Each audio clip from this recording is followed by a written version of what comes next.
So this is a fight that I find interesting because both these characters are incarnates of Indra and Ashura, and as we've seen in this series, fights between these two incarnates are actually insane. So let's start off by establishing which versions of these characters we're going to use. So for Madara, we're going to use the one that fought Hashirama while alive, and we're not going to give him the Nine Tails in this first round. And I'm also going to say that he cannot use the Renegon in this state, and he can't use Limbo.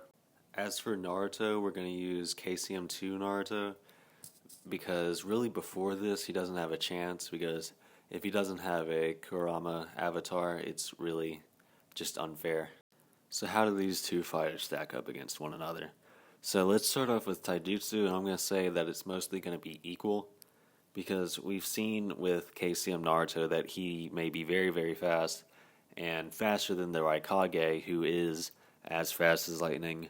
With Madara, he's shown how fast he is, and really to scale him, we saw in Itachi's fight against KCM Naruto that he was actually able to swap hands with Naruto and keep up a conversation, which is goofy, but I think that it's very fair to say that Madara is as fast or faster than Itachi.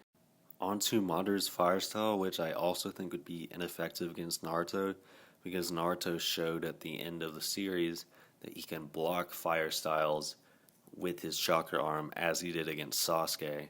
And so he could use this against Madara, and even though Madara has bigger fire style jutsus than the one that Sasuke used in that moment, Naruto could easily get out of the way quick enough. Now on to Naruto's Rasengan's and Rasen Shurikens. I would also find these ineffective in this fight, yet again. And this is because even if Naruto could create an opening, Madara could easily activate his Susanoo to block the attack. Now we saw in Itachi's fight against Sasuke that even though Sasuke had Kirin, which is as fast as lightning, Itachi was able to react to it and block it with his Susanoo, which proves that the Susanoo can be activated faster than lightning. Now, this version of Naruto is faster than lightning. As I said before, he dodged an attack from the Raikage, and, well, the Raikage is as fast as lightning. I don't think this would be a problem for Madara, though, because we saw when they were fighting in the war, while Madara was still in an Edo Tensei state, that Naruto was never necessarily able to just blitz him. Madara would also have his guitar-looking weapon that reflects attacks, and he actually used this on Naruto in the war. But this didn't kill or really heavily injure Naruto, but it is a nice thing.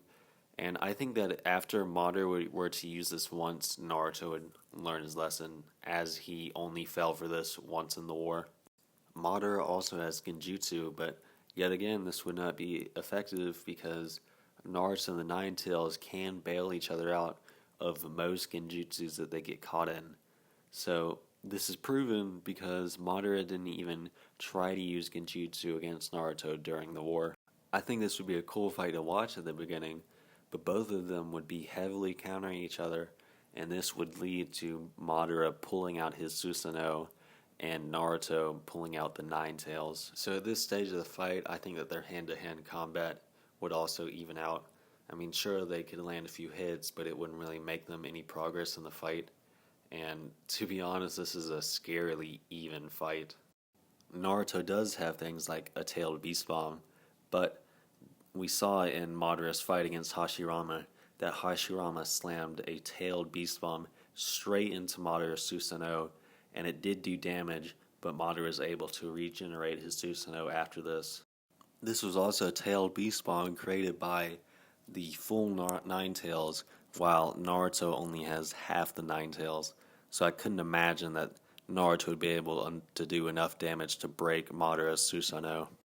I also don't think that either of these characters have enough to break each other's chakra avatars, and I do think that they would get heavily damaged as the fight went on, but I think that eventually both of them would run out of chakra and then the fight would resume on the ground. Believe it or not, there is a winner to this fight, but anyway, this stage of the fight actually favors Naruto because he would have something like a big attack like a Rasengan that he could form. At the end of Naruto's fight against Sasuke at the end of the series, the Nine Tails gave Naruto a little bit of chakra to create a Rasengan, even though both fighters were both heavily exhausted and out of chakra. Madara does have his guitar-shaped weapon though, which can reflect attacks that hit it. So if Madara had not used his weapon at the beginning of the battle, perhaps he could use it here and reflect Naruto's Rasengan. And I think at this point of the battle, this Rasengan would either incapacitate or kill Naruto. Then again, Madara could have used this at the beginning of the fight, and this would be bad for Madara because he wouldn't be able to trick Naruto again. This is obviously a very close fight, and I would pick Naruto 6 out of 10 times with extremely high difficulty. Now for round 2, let's give Madara the full Nine Tails. And obviously if the last fight was super close and we just gave Madara the Nine Tails, this would make an easy win for Madara. A full Nine Tails with the Susanoo would be greater than half of the Nine Tails. Now for round 3, let's use the Naruto with the Sage of the Six Paths buffs versus Madara as the Ten Tails Jinchuriki.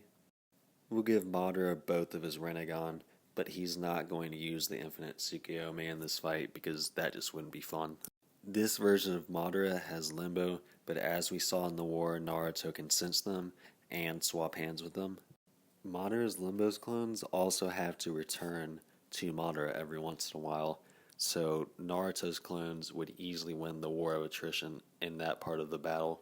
Madara does have his truth-seeking orbs, but I also think this would not be effective against Naruto, because unlike everyone else, Naruto can touch these.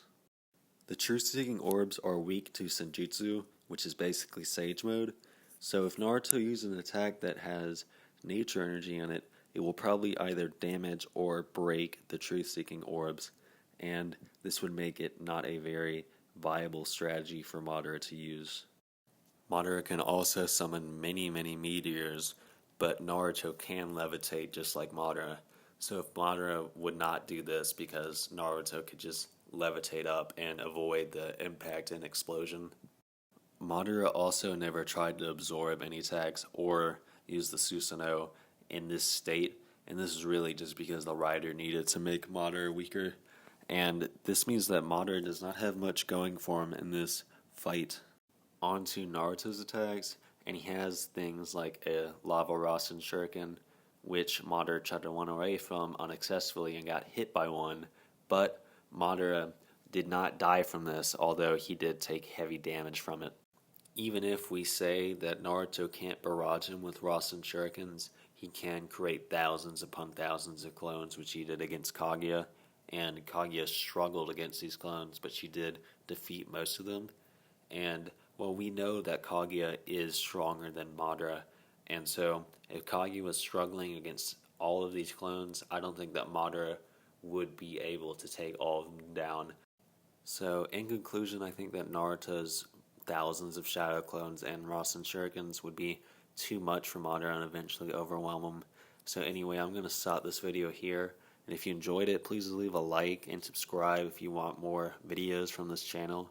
And if you have a different opinion or question, please say so in the comments and I'll try to reply to them. And also if you have any video requests, I'll consider them. So thank y'all for watching and I'll see y'all next time.